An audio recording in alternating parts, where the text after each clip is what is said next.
Nous sommes avec Jean-Charles Bouchou, nous sommes à l'hôtel Ozine en direct du Cap d'Agde avec Antoine. Bonjour Antoine. Bonjour. C'est bien cet hôtel, hein, on est bien. Hein. On est très très bien cet hôtel, il est magique cet hôtel. Il est magique absolument, oui. mais on rentre dans cet hôtel et on se dit tiens, on a l'impression de rentrer chez des amis. On est chez soi ici, c'est unique au monde, je crois que c'est le seul hôtel qui a ces qualités d'accueil. Des clients qui adorent le libertinage, qui adorent cette façon de vivre au soleil. Mais pas tous, hein, parce que j'ai mené ma petite enquête depuis hier. Et en fait, il y a des Jean-Charles, il y a notamment un monsieur qui est à l'hôtel, qui est absolument pas ni naturiste ni libertin, et qui en fait est venu à cet hôtel pour s'ouvrir l'esprit. Ah bah c'est une bonne adresse pour ça. C'est drôle, hein. S'ouvrir l'esprit, oui. C'est assez exceptionnel. Et son esprit va vraiment s'ouvrir. Hein. Il va découvrir le libertinage, mais cet hôtel Ozine, s'il n'existait pas depuis 10-12 ans maintenant, je crois. 2011. 2011. Hein, il faudrait vraiment l'inventer. Aujourd'hui, il est international. Avec mon épouse, nous sommes mariés depuis toujours, avons de nombreux enfants, et c'est notre petite virée à part annuelle. On vient 2-3 jours par an. On est dans un autre monde, et on fait découvrir ce lieu à tous nos amis que l'on découvre libertins, parce que au gré d'un repas, d'un dîner, d'une discussion, vous appartenez, vous n'êtes pas les seuls au monde, puisque vous l'avez très bien dit, 10% de gens sont échangistes, libertins. 8%, 10, de plus en plus de personnes en fait. Ça, oui, mais justement, Antoine, on a évoqué Jean-Charles et moi un peu ce qu'était le libertinage. Qu'est-ce qu'on aurait dit de juste et de pas juste, parce qu'après tout, on baigne pas dedans, nous. Eh bien, vous avez parlé plutôt juste, globalement. Libertinus, oui. La base, libertinage, liberté des corps, liberté d'expression, liberté de vivre, casser les menottes, ne pas être enfermé dans son esprit, dans son cœur, dans son corps. En fait, ça représente tout ça. C'est vraiment l'esprit de liberté totale. Et aujourd'hui, d'avoir des lieux comme l'hôtel Ozine, et puis on pourrait citer le Club des Chandelles de Paris, qui a permis d'ouvrir les gens justement sur cette autre vie. En fait, vous avez deux vies lorsque vous êtes libertin. Vous avez la vie de tous les jours, vous avez votre vie professionnelle, et puis vous avez votre vie avec ce qu'on appelle les amis debout ou les amis allongés. Enfin, voilà. Donc les amis debout, voilà, sont les amis de tous les jours, les amis d'enfance. Est-ce que justement, Antoine, c'est plus facile aujourd'hui de dire à des amis debout donc qu'on est libertin, ou ça reste encore un peu tabou, où il y a encore Le sujet est de ne jamais en parler et de le laisser planer au-dessus pour que les gens le devinent. Parce que finalement, c'est un peu un état d'esprit. Et puis, il faut absolument ne pas rentrer, parce que il faut que ça reste quelque chose au-dessus, parce qu'il faut que ça reste de la liberté totale. Et si vous rentrez d'entrée, dites moi je suis échangé ou je suis libertin. Non, il y a plus cette adrénaline de. Et puis il y a une revendication qui cache autre chose. Est-ce que le libertinage viendrait pallier un manque d'identité? C'est-à-dire, qui est-ce que vous êtes? Je suis un libertin. Non, ça existe. C'est comme on fait partie d'un club. Hein, voilà. Mais c'est pas ça. C'est pas ça. Non, non, absolument pas. Oui. En fait, ça doit l'être pour certains. Je pense. Vous n'êtes pas libertin. Oui, mais il y a des gens, grâce au fait d'être libertin, ils ont l'impression de faire partie d'un groupe. On sait que l'humain a besoin d'identité. Oui, c'est ce que dit Jean-Charles. Je crois que ça peut exister. Vous avez plusieurs identités dans une vie. Enfin, je veux dire, vous n'êtes pas dans le club le club, je sais pas, des voitures historiques. Non, mais on peut être. Il y a des gens qui ont besoin de dire qu'ils sont francs-maçons, par exemple. Donc, ça se laisse découvrir, la franc-maçonnerie. C'est pas c'est rare que les personnes vous le disent. C'est pour ça que je fais cette comparaison. Peut-être elle est bonne, parce que ça c'est les femmes quand on dit ça. Non. En fait, jamais les gens disent je suis libertin. Enfin, moi, j'ai jamais côtoyé de gens qui d'entrée de jeu disent bonjour, moi je suis libertin. Non, jamais. Laisser sous-entendre peut être plutôt intéressant. Après, lorsque, à travers le monde, vous connaissez des libertins grâce à l'hôtel Ozine, parce que c'est extrêmement international. Parce que, étant donné que c'est unique au monde, c'est international. Le Club des Chandelles de Paris, avec Valérie, c'est un club international qui existe depuis 25 ans. Il y a eu Denise avant, quand même. Rendons-lui hommage, le 41. quand même. Moi, je suis trop jeune, j'ai pas connu. J'ai pas connu. Moi, j'ai commencé à 32 ans avec l'ouverture des chandelles et mon épouse, nous étions jeunes. Et voilà, donc on n'a pas connu, mais oui, avant, j'ai entendu dire, il y avait le 2+2, il y avait des choses qui existaient avant, mais qui étaient, on va dire, très parisianisme. Les chandelles, c'est devenu international. Nous avons connu des gens du monde entier. À chaque fois, on parle parce que quand vous êtes dans le club des chandelles, bien sûr, là, vous parlez parce que vous êtes... Mais d'ailleurs, j'ai reçu celle qui a créé les chandelles et elle a un parcours très étonnant. Jean-Charles Bouchou, je suis sûr qu'elle vous passionnerait parce que c'est un parcours de femme battue, etc. Elle a écrit un très beau livre. Oui, je conseille à tout le monde de le lire. C'est vrai que c'est assez étonnant comment elle a réussi à sublimer son parcours. C'est-à-dire qu'en devenant libertine, elle a réussi à sortir de sa condition.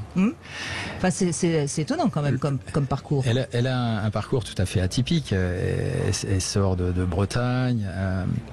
Elle vivait ses parents vivaient dans une ferme. Elle est arrivée à Paris pour très jolie femme d'ailleurs. Faire ses études, commencer à travailler. Et puis, au fil des rencontres, elle rencontre quelqu'un qui l'emmène dans ce parcours. Et puis, ce qu'elle a créé, absolument magique. Elle est connue dans le monde entier. C'est la reine du libertinage, du lieu de libertinage, pas elle en tant que libertine. Le lieu, elle a su créer ce lieu absolument magique. Où les femmes sont reines. Et c'est ça son moteur. Hein, et l'anecdote, la première fois que nous arrivons dans ce club avec mon épouse, elle était en pantalon, mon épouse, et elle nous dit ici c'est un lieu on ne connaissait pas en fait. Vous savez, c'est assez magique. C'était la première fois que vous alliez dans un club. Oui, bien sûr, on voulait découvrir. Il y a des gens qui nous avaient parlé d'un club qui était différent des clubs, et puis on arrive et elle, très adroitement, elle ne refuse pas l'entrée, alors que je sais que l'entrée était difficile. Elle a refusé l'entrée à beaucoup de personnes. Mais elle refuse pas l'entrée, mais elle dit Madame, je vais vous habiller différemment. Et je vois ma femme ressortir du vestiaire et j'étais un petit peu choqué. C'était la première fois, je vous promets, j'étais choqué. Parce que trop sexy ? Oui. Nous étions pas habitués, donc c'était... je dis mais quelle est cette tenue? J'étais un peu Et puis finalement, après il faut accepter la liberté de l'autre. Parce qu'en fait, le libertinage, il y a sa propre liberté, bien sûr, mais il faut accepter la liberté de sa compagne, et en l'occurrence, moi, de ma femme. Et justement, ça c'est la question que souvent est un peu épineuse. Vous acceptez la liberté de votre femme, d'accord, mais est-ce que vous accepteriez, par exemple, qu'elle passe une soirée sans vous avec un autre homme On n'a jamais fait. Mais est-ce que vous l'accepteriez ? Bien sûr, mais on l'a jamais fait. Parce qu'il faut un respect mutuel. La liberté et l'épanouissement d'un couple passe par le respect mutuel. Si c'est sa volonté... À ce moment-là, ce serait du polyamour, ce serait plus du libertinage. Voilà. C'est ça la différence, peut-être. Oui, c'est en tout cas ce à quoi ça fait penser, oui. Donc c'est toujours assez délicat. Parce que finalement, il y a quelque chose on s'approprie sa propre femme ou son propre mari, puisque finalement, tout doit se faire ensemble. Enfin, vous ne pouvez pas avoir de plaisir partagé si l'autre n'a pas le même plaisir que vous. C'est pas possible. Sinon, il y a plus le respect de la personne et il y a plus le respect de la liberté dont on parlait au départ. C'est la liberté. Mais toute liberté s'arrête au respect de l'autre personne. Donc, la liberté a toujours des mais dans l'exemple que je donnais, elle était consentante, la dame. Il faut qu'elle soit. Oui, mais elle était consentante au départ, contre son gré. Je sais pas comment le dire. Oui. C'est-à-dire qu'elle voulait faire plaisir à son mari, en fait. Oui. Donc elle avait dit oui. Ça, c'était indiscutable, mais en réalité, elle n'en voulait pas. Ça arrive assez souvent. Ouais. J'ai vu plusieurs fois, au club des chandelles. Un des deux qui suit pour faire plaisir à l'autre. Pas toujours la femme. Hein. Mais bien sûr. J'ai déjà vu des hommes. Bien sûr. Et ça, c'est la porte ouverte à grande souffrance. Oui, grande souffrance. D'ailleurs, qui quittaient le club immédiatement, souvent, parce que on voyait que c'était l'un ou l'autre qui avait envie. En tout cas, ça me paraît difficile que le couple dure. À partir du moment où il y en a un des deux qui fait plaisir à l'autre, il y a un moment ça... On est d'accord, c'est pas possible. Il faut vraiment que les deux soient dans le même état d'esprit de liberté totale. Parce que sinon, ça peut pas durer, c'est absolument impossible. Nous avons énormément de chance. J'ai eu beaucoup de chance d'avoir une chérie. Et lequel des deux a eu le premier l'envie, justement, de tenter, de tester C'est moi qui ai eu l'envie. C'est souvent l'homme, hein, ça j'ai remarqué. Souvent, très souvent, mais pas tout le temps. J'ai des amis, c'est que madame.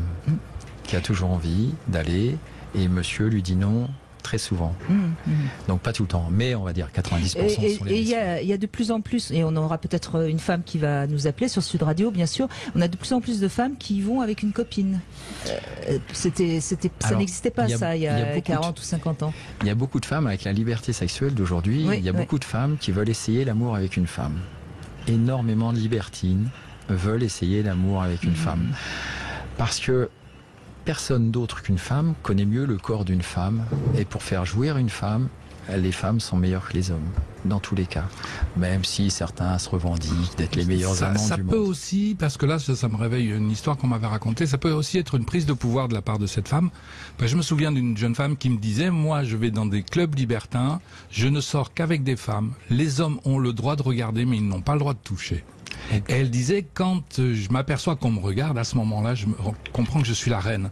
En fait, l'autre femme ne l'intéressait pas. Ce qui l'intéressait, c'était d'être regardée. C'est l'objet qui lui permet d'être regardé. Oui, son phallus, Aurélie Freud. Oui. C'est intéressant. Oui, bien sûr. Mais de toute façon, il y a quelque chose comme ça d'exhibitionnisme. On n'est pas libertin si on n'est pas un peu exhibitionniste ou voyeur d'ailleurs, parce qu'il y a des gens qui vont libertiner, mais qui vont surtout pour voir. Il y a plusieurs phases dans le libertinage. Enfin, en fait. Moi, je suis quelqu'un qui lit beaucoup, j'ai toujours lu. Moi, j'ai jamais vu un film de vous, jamais. Jamais. Voilà. Et jamais trop tard. Hein. Jamais trop tard. Les images, aujourd'hui, les gens sont consommateurs d'images à outrance. Elles ne font pas travailler le cerveau. Et en fait, c'est le cerveau qui doit travailler. Et rien de mieux qu'un livre pour faire travailler l'imaginaire. Et chacun fait son propre film, alors qu'un film, c'est le même pour tout le monde. D'accord. Un livre... Vous pouvez avoir 1000 films avec le même livre. Parce que votre imaginaire, votre cerveau travaille différemment. Alors, dans le libertinage, c'est la même chose. Quelquefois, vous avez le film de l'exhibitionnisme. Mais c'est pas pour ça que vous êtes H24, un exhibe.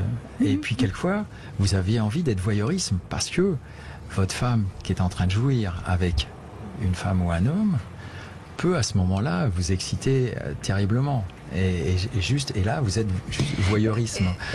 Oui, et justement, c'est intéressant ce que vous dites. Est-ce que, grâce au libertinage, on découvre pas des parts d'ombre qui se mettent en lumière de sa partenaire, justement? Grâce au libertinage, vous accédez à l'orgasme maximum que peut détenir le corps d'un homme et d'une femme.